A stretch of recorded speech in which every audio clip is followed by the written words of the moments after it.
سامعین مکرم، حاضرین ذی وقار، سورت ابراہیم میں اللہ رب العزت فرماتے ہیں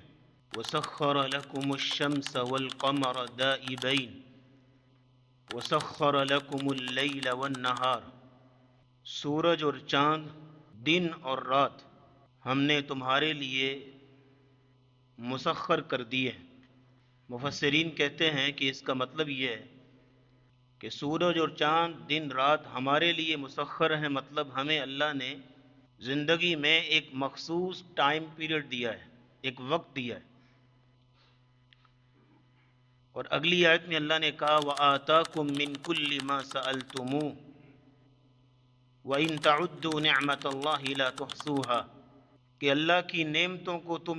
گننا چاہو، شمار کرنا چاہو تو تم گن نہیں سکتے۔ یہ اس بات کی طرف اشارہ ہے کہ زندگی میں ملا ہوا وقت یہ اللہ کی نعمتوں میں سے ایک بہت بڑی نعمت ہے۔ دیگر نعمتوں کی طرح اس نعمت کا تقاضا بھی یہ ہے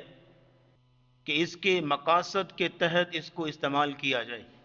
قرآن مجید میں اللہ رب العزت نے کئی جگہوں پر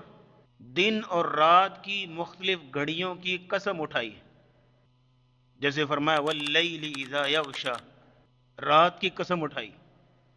والنہار اذا تجلی، دن کی اللہ نے قسم اٹھائی، والفجر والعصر والضحیٰ، چاشت کے وقت کی قسم،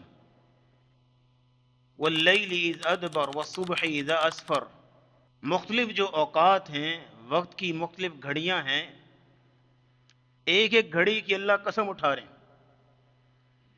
کہ ایک ایک گھڑی اللہ کے ہاں بڑی قیمتی ہے،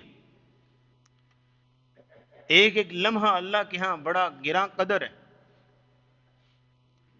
لیکن انسان چونکہ ناشکرا ہے،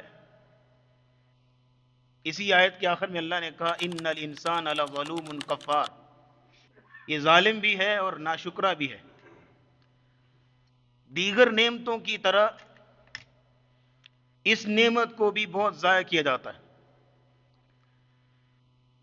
اور فضولیات میں گزارا جاتا ہے، جیسے کہ نبی کریم صلی اللہ تعالی علیہ وسلم نے سچ فرمایا تھا نعمتان مغبون فیہما کثیر من الناس، دو نعمتیں ایسی ہیں کہ مغبون فیہما کثیر من الناس، لوگوں کی اکثریت ان میں دھوکے کا شکار ہے۔ الصحۃ والفراغ، ایک صحت ہے اور دوسری فراغت،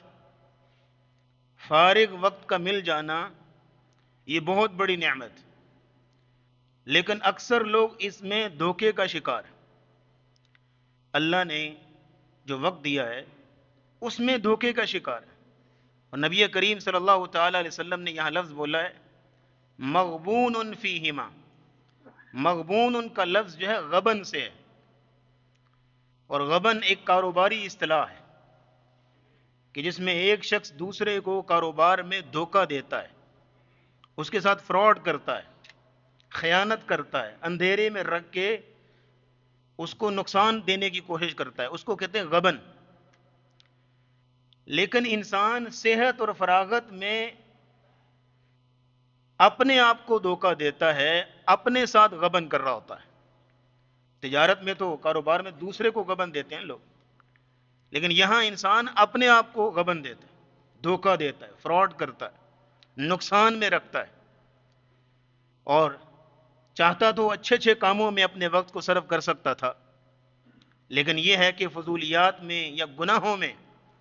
اپنے اوقات کو صرف کر رہا ہے۔ اور پھر علماء کہتے ہیں کہ اس میں یہ بھی غبن ہے کہ انسان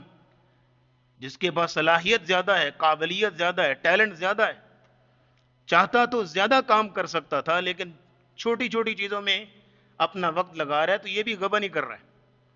کہ چاہتا تو بڑے بڑے کام کر سکتا تھا۔ اور پھر یہ ہے کہ کچھ وقت ایسے ہوتے ہیں جو بڑے قیمتی ہوتے ہیں، مثال کے طور پہ اذان اور اقامت کے درمیان کا جو وقت ہے یہ بڑا قیمتی ہے۔ اب اس وقت میں انسان فضولیات میں لگا رہے، تو اپنے ساتھ غبن کر رہا ہے نا، دھوکہ کر رہا ہے، فراڈ کر رہا ہے اپنے ساتھ، اپنے آپ کو نقصان پہنچا رہا ہے کہ اتنا قیمتی وقت جس میں اللہ کے ساتھ کئی باتیں کر سکتا ہے، کئی دعائیں کر سکتا ہے، کئی اذکار کر سکتا ہے،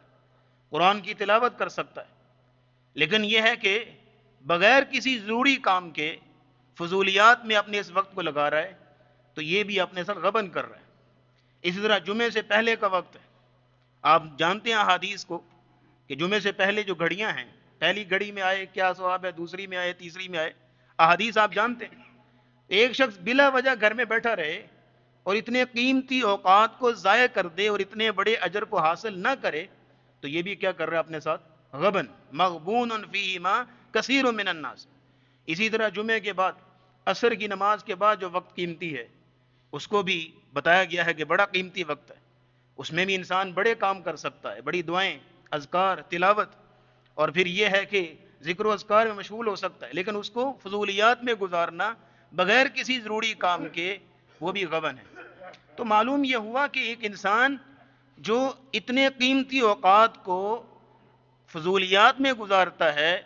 بغیر کسی پروڈکٹیو کام کے، تو نبی اسلام کی حدیث کی روشنی میں فرمایا گیا نعمتان مغبون فیہما کثیر من الناس، لوگ اس میں غبن کا شکار ہیں، دھوکے کا شکار ہیں، اپنے آپ کو ہی نقصان پہنچا رہے ہیں۔